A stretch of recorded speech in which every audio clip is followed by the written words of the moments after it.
சிவபிரியன், காங்கிரஸ் தாவேகா கூட்டணியால காங்கிரசுக்கு பலன் இல்லை அப்படிங்கிறாரு. இது உண்மைதானா? காங்கிரஸ் தாவேகா கூட்டணியால காங்கிரசுக்கு என்ன பலன் கிடைச்சிரும்?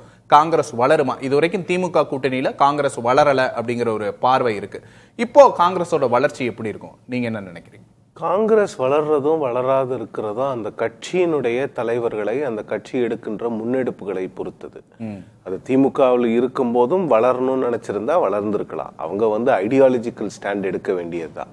பாஜக எதிர்ப்புங்கிறத திமுக அவ்வளவு வீரியமா எடுக்கும்போது அதை இன்னும் அழகா எடுக்கக்கூடிய இடத்துல காங்கிரஸ் இருந்தது. ஆனால் அன்பார்ச்சுனேட்லி காங்கிரசினுடைய முன்னாள் தலைவர்கள் யாரும் அந்த பாஜக எதிர்ப்பை அவ்வளவு பெருசா திமுக தேசிய அளவுல காங்கிரஸ் தானே பாஜகவுக்கு எதிர்ப்பு தேசிய அளவுல எடுக்கிறாங்க. தமிழ்நாட்டில் எடுக்க முடியலையே. திமுக ஒரு சில இடங்கள்ல அவ்வளவு வீரியமா பண்ணும்போது கூட எத்தனை போராட்டங்களை காங்கிரஸ் இந்த 10 ஆண்டுகள்ல நடத்தி இருக்குது தமிழ்நாட்டில்னு பாருங்களேன். திரு சுவாமிநாதன் குறிப்பிட்ட மாதிரி நீட் போன்ற விஷயங்கள்ல திரு மாணிக் தாக்கூர் அவர்கள் அந்த நீட்டால் இறந்த மாணவர்களுடைய இல்லத்துக்கு போறாரு, எல்லாம் பண்றாங்க. ஆனால் ஒவ்வொரு மாவட்டத்திலும் ஒரு போராட்டம் பண்ணியிருக்கலாம். இல்ல சென்னையில ஒரு மிகப்பெரிய போராட்டத்தை அவர்கள் முன்னெடுத்திருக்கலாம். அந்த போராட்டத்திற்கு ராகுல் காந்தி அவர்களை ஒரு சிறப்பு அழைப்பாளராக அழைத்து நாடு முழுவதும் நீங்க இப்ப நீட்டை பத்தி பேசுறீங்க, 10 வருஷமா நாங்க நீட்டை பத்தி பேசிட்டு இருக்கோம், 2019லயே நீட் வேண்டாம், மாநில அரசுகளே என்ன சொல்றது என்ட்ரன்ஸ் எக்ஸாம்ஸை வச்சுக்கலாம், நாங்க அப்பவே சொல்லிட்டோங்கிறத காங்கிரஸ் ஒரு மிகப்பெரிய ஒரு வாய்ப்பு இருந்தது. அதையெல்லாம் இழந்துட்டாங்க. தாவேகாவோடு கூட்டணிக்கு போறது அவங்களுக்கு நல்லதா இல்லையான்னு கேட்டிங்கன்னா, திமுகவை விட அங்கே அதிகமான சீட்ஸ் கிடைக்கும்னு காங்கிரஸில் நம்புகிறாங்க. அவங்க என்னன்னா எம்எல்ஏ எம்பி சீட்டெல்லாம் அப்புறம் வரட்டும், இப்போதைக்கு உள்ளாட்சி தேர்தலில் ஒரு 2லேருந்து 3 மேயரு, ஒரு 10லேருந்து 15 நகராட்சி, அந்த மாதிரி ஒரு சில ஒரு பெர்சன்டேஜ் வச்சு டிஎம்கே கிட்டே அவங்க ஒரு 20% எங்களுக்கு உள்ளாட்சியில் ஒதுக்கீடு பண்ணுங்கன்னு கேட்டாங்க.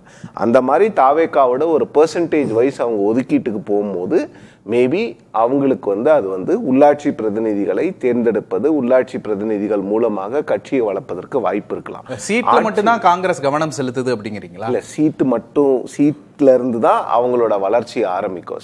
தாவே ஒரு கட்சியில கூட்டணியில இருக்கும் போது நீங்க வளரணும், அவங்கள விட வளரணும், இல்ல அவங்களுக்கு ஈக்குவலா உங்களால வளர முடியாது. அப்ப அவங்களுக்கு ஓரளவுக்கு நீங்க உங்களுடைய அந்த இருப்பை காட்டிக்கணும்னா அப்ப நீங்க அதிக சீட்டுகளை கேட்டுதான் பெறணும். சீட்டு இருந்தாலே, உங்களுக்கு அதிகமான எம்எல்ஏக்கள் இருந்தாலே ஆட்டோமேட்டிக்கா உங்க கட்சி வளர்ந்துருங்கிறதெல்லாம் கிடையாது. உங்க செயல்பாடுகள் தான் முக்கியம். ஏன்னா மத்தியில காங்கிரஸ் இத்தனை ஆண்டு காலம் ஆட்சியில இருந்தது. தமிழ்நாட்டை பொறுத்த வரைக்குமே அதிகப்படியிலான அமைச்சர்கள் 2004 இருந்து 2009 வரைக்கும் இருந்தாங்க UPA 1 ஆட்சி காலத்துல. அப்ப கட்சி வளர்ந்துதா? ஸோ அமைச்சர்கள் இருந்தாலும் சரி, தலைமை என்னென்ன முடிவுகளை எடுக்கிறாங்க, எப்படி நீங்க மக்களுக்கான அரசியலை பண்றீங்க அப்படிங்கிறது தான். ஸோ அந்த மக்களுக்கான அரசியலை காங்கிரஸ் முன்னெடுக்க வேண்டும்.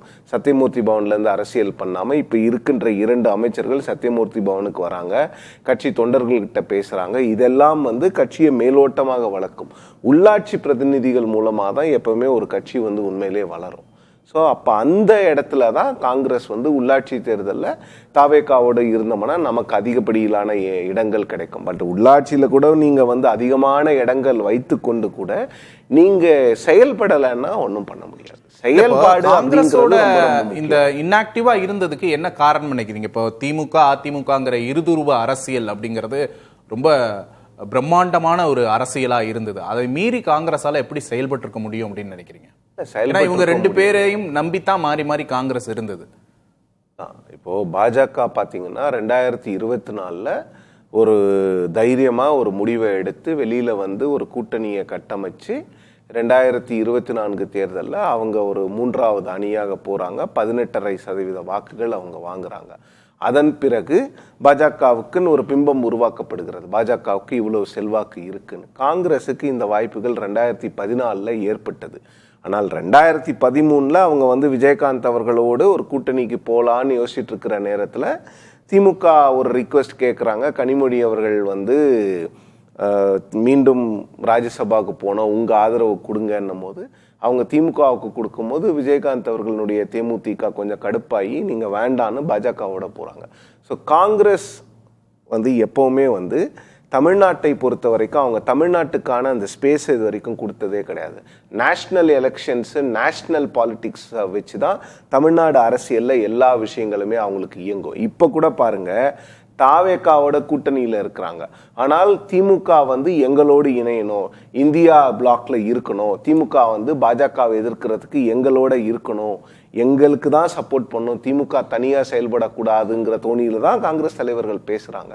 அப்போ இங்க ஒரு ஸ்டேட் வைஸ் ஒரு முடிவு எடுத்தாலும் கூட நேஷனல் லெவல்ல அவங்களுக்கு டிஎம்கே இன்னைக்கு தேவைப்படுது. இன்னைக்கு ராகுல் காந்தி அவர்களுடைய அந்த எட்டப்பன் அப்படிங்கிற அந்த விமர்சனங்கள் எல்லாமே வந்து முழுவதுமா திமுகவுக்கு ஒரு மெசேஜ் கொடுக்குறாரு. நீங்க வந்து பாஜக வந்து பாப்புலேஷன் இல்லை அப்படின்னு ஏதோ ஒரு இடத்துல நீங்க போய் டீலிமிட்டேஷன் பில்லுக்கு சப்போர்ட் பண்ணீங்கன்னா அது தமிழ்நாட்டுக்கு எதிரான விஷயமா மாறும் அப்படிங்கிறது திமுகவுக்கான ஒரு எச்சரிக்கையா ஒரு மெசேஜா தான் அவர் கொடுக்குறாரு.